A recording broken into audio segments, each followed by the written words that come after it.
10:10 থেকে শুরুতে যে খবরের দিকে আমরা নজর রাখবো, দুর্গাপুরে বেসরকারি মেডিকেল কলেজে দ্বিতীয় বর্ষের এমবিবিএস পড়ুয়া ডাক্তারি পড়ুয়া তাকে গণধর্ষণের অভিযোগ। সেই ঘটনায় পুলিশ ইতিমধ্যেই 3 জনকে গ্রেফতার করেছে। ধৃতরা এলাকারই বাসিন্দা, এখনো পর্যন্ত এমনটাই দাবি পুলিশের। আর এই ঘটনায় আপনাদের জানিয়ে রাখবো, গ্রামেও অভিযান চালাচ্ছেন পুলিশ আধিকারিকরা।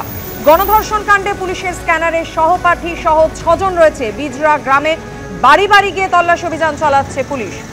পরাণগঞ্জ কালীবাড়ি শ্মশান লাগোয়া জঙ্গলে ড্রোন উড়িয়ে চলছে তল্লাশি অভিযান। আজ সকালেই ঘটনাস্থলে পৌঁছে যান আসানসোল দুর্গাপুর কমিশনারেটের উচ্চপদস্থ পুলিশ আধিকারিকরা। এখনো চলছে তল্লাশি অভিযান।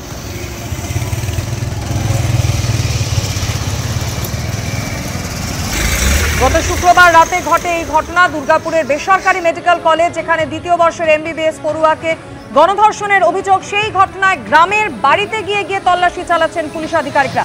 সেই ছবি যেমন আপনাদের সামনে রেখেছি, পাশাপাশি যেখানে এই ঘটনা ঘটানো হয়েছে পরাণগঞ্জ কালীবাড়ি শ্মশান, সেই শ্মশানে ড্রোন উড়িয়ে আজ সকাল থেকে তল্লাশি অভিযান শুরু করেছেন তদন্তকারী আধিকারিকরা। সেই ছবিও দেখতে পাচ্ছেন। এই মুহূর্তে সরাসরি দু জায়গা থেকে রয়েছেন আমাদের দুই প্রতিনিধি, মনোজ বন্দ্যোপাধ্যায় এবং হিন্দোল দে। আমি শুরুতে একবার মনোজের কাছে চলে যাব। মনোজ, যে ছবি আমরা দেখতে পাচ্ছি, শুধুমাত্র পরাণগঞ্জ কালীবাড়ি শ্মশানের যে জঙ্গল, সেই জঙ্গলই নয়, গ্রামে গ্রামে বাড়িতে বাড়িতে গিয়ে তল্লাশি অভিযান চালাচ্ছেন আধিকারিকরা। কি কারণে?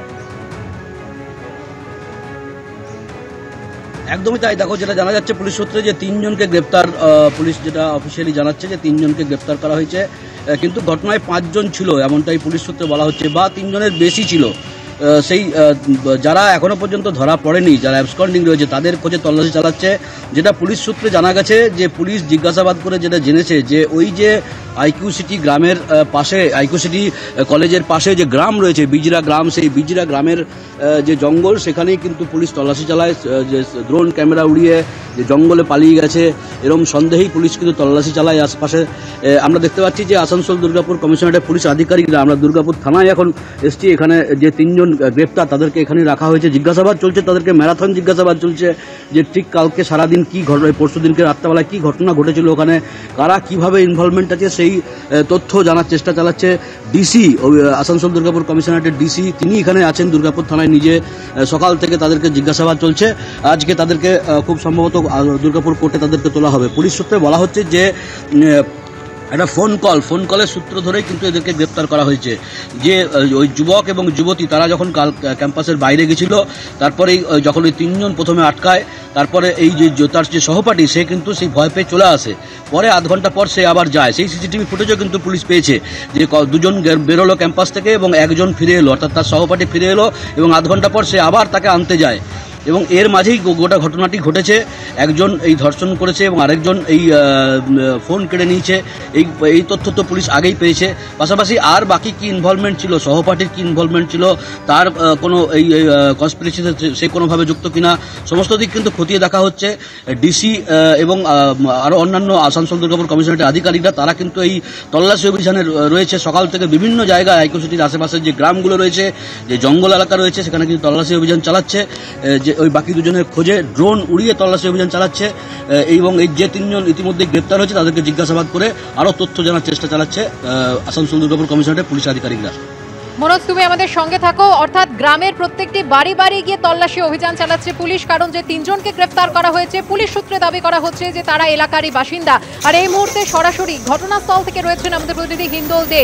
হিন্দোল, ক্যাম্পাস থেকে সহপাঠীর সঙ্গে খাওয়ার জন্য বেরিয়েছিলেন সেই ডাক্তারি পড়ুয়া, যখন এই নারকীয় ঘটনা ঘটে, ধৃতরা কি ক্যাম্পাসের বাইরেই অপেক্ষা করছিল? আগে থেকেই কি তারা চিনত? কি জানা যাচ্ছে? একেবারেই তোমাকে বলে রাখি, স্থানীয়রা যেটা বলছেন এবং পুলিশ সূত্রে যেটা জানা যাচ্ছে যে এখানে কিন্তু দুষ্কৃতীরা টেনে নিয়ে এসেছিল সেই নির্যাতিতাকে, এবং সেই ঘটনাস্থল, ক্যামেরা পার্সন উজ্জ্বলকে বলবো সেই ছবি দেখাতে। এই ঘটনাস্থল কিন্তু কলেজ ক্যাম্পাস থেকে মাত্র 1 কিলোমিটার দূরে। তুমি দেখতেই পাচ্ছ এখনও পর্যন্ত পুলিশ এখানে মোতায়েন রয়েছে, যাতে কোনো রকমভাবে নতুন কোনো তথ্য যদি পুলিশের হাতে আসে, সেই তথ্য যাতে পুলিশ আধিকারিকরা সেই তথ্যকে হাতিয়ার করে তদন্ত প্রক্রিয়াকে এগিয়ে নিয়ে যেতে পারে। এবং তোমাকে বলে রাখি যে এই যে 3 দুষ্কৃতী, এরা কিন্তু এলাকারই বাসিন্দা। এই জঙ্গলে যাতায়াত থাকে, কিছু গ্রামের মানুষজন এই রাস্তা দিয়ে হাঁটা চলা করেন, কিন্তু সংখ্যায় তারা খুব কম, কেননা এখান থেকে গেলে অনেকটা শর্টকাটে চলে যাওয়া যায়, সেই কারণে কিন্তু এইসব রাস্তাগুলো গ্রামের বাসিন্দারা ব্যবহার করেন।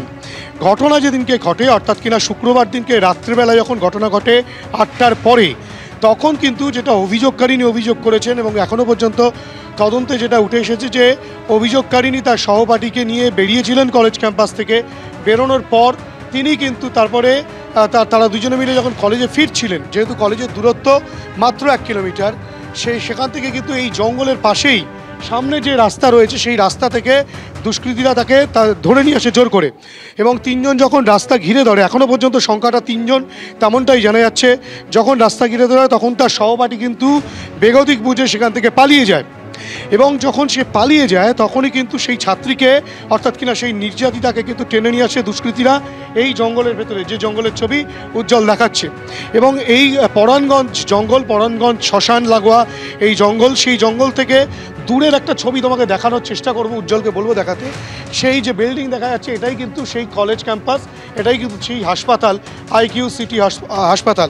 এই হাসপাতালেরই ছাত্রী, MBBS-এর 2য় বর্ষের ছাত্রী, তিনি কিন্তু তার সহপাঠীর সাথে বেরিয়েছিলেন। অর্থাৎ তুমি দূরত্বটা বুঝতে পারছো, একদম হাসপাতালের কাছেই ঘটনাটা ঘটে গেল। এবং এই ঘটনায় কিন্তু যে 3 জনকে পুলিশ ইতিমধ্যেই গ্রেফতার করেছে, সেই 3 জন কিন্তু প্রত্যেকেই গ্রামের বাসিন্দা। এবং এই ঘটনার ইনভলভমেন্ট কজনের রয়েছে এখনও পর্যন্ত পুলিশ যেটা বলছে, 3 জনের ইনভলভমেন্ট তো পুলিশ পেয়েইছে, তার পাশাপাশি আরও বেশ কয়েকজন থাকতে পারে, সেই বিষয়টাও কিন্তু তদন্তকারীরা মনে করছেন। এবং তার সহপাঠীর ভূমিকা নিয়েও রীতিমতো একটা প্রশ্ন উঠছে। সুতরাং তদন্তের যে আওতার মধ্যে কিন্তু তার সহপাঠীকেও রাখা হয়েছে, তার বিষয়টাও কিন্তু খতিয়ে দেখা হচ্ছে, তেমনটাই তদন্তকারীরা বলছেন। গ্রামে গ্রামে পুলিশ এখনও পর্যন্ত তল্লাশি চালাচ্ছে বাকিদের খোঁজে, তেমনটাই তদন্তকারীরা স্পষ্টভাবে জানাচ্ছেন। গোটা ঘটনা কী ঘটেছিল এই 3 জনকে জিজ্ঞাসাবাদ করে কিন্তু আরও স্পষ্টভাবে জানা যাবে। অবশ্যই এই তল্লাশি অভিযান এবং তদন্ত প্রক্রিয়ায় আর কি তথ্য সামনে আসে সেদিকে আমাদের নজর থাকবে। হিন্দল, তোমাকে ধন্যবাদ। মনোজ, তোমাকেও ধন্যবাদ। MBBS 2য় বর্ষের ডাক্তারি পড়ুয়ার সঙ্গে ঠিক কি ঘটেছিল শুক্রবার রাতে? কলেজ ক্যাম্পাস থেকে বেরিয়ে খাবার আনতে যান 2 ডাক্তারি পড়ুয়া, অন্ধকারে তাদের পিছু নেয় 3 জন। এমনটাই অভিযোগ করেছেন নির্যাতিতা। ভয় পেয়ে জঙ্গলের দিকে দৌড়তে শুরু করেন তিনি। সহপাঠী পালালেও ওই ছাত্রীকে আটকে টেনে হিঁচড়ে জঙ্গলে নিয়ে যায় 3 জন অভিযুক্ত। পরাণগঞ্জ কালীবাড়ি শ্মশান লাগোয়া জঙ্গলে নিয়ে যায় ওই 3 অভিযুক্ত। জঙ্গলে নিয়ে গিয়ে চলে নির্যাতন, এমনটাই অভিযোগ করেছেন তরুণী পড়ুয়া। তারপর সেখানে আরো 2 জন হাজির হয়। সেই 2 জনকে দেখে পড়ুয়ার মোবাইল ফোন কেড়ে নিয়ে প্রথমে পালিয়ে যায় ওই 3 জন। কিছুক্ষণ পর 3 জন অভিযুক্ত জঙ্গলে ফিরে এসে তাদের কাছে টাকা চায় বলে অভিযোগ নির্যাতিতার। পড়ুয়ার মোবাইল থেকেই সহপাঠীকে ফোন করে ডাকা হয়। তারপর সহপাঠীর সঙ্গেই কলেজ ক্যাম্পাসে ফিরে যান নির্যাতিতা তরুণী।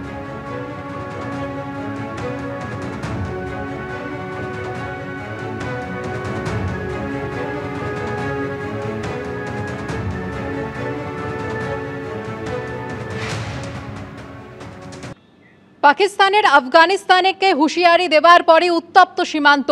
পাক আফগান সীমান্তে সংঘর্ষ, 8 জন পাক সেনার মৃত্যু হয়েছে। পাকিস্তান আফগানিস্তান সীমান্তে সেনার ব্যাপক গুলি বিনিময়। পাকিস্তানের একাধিক সেনা চৌকি দখলের দাবি আফগান সেনার।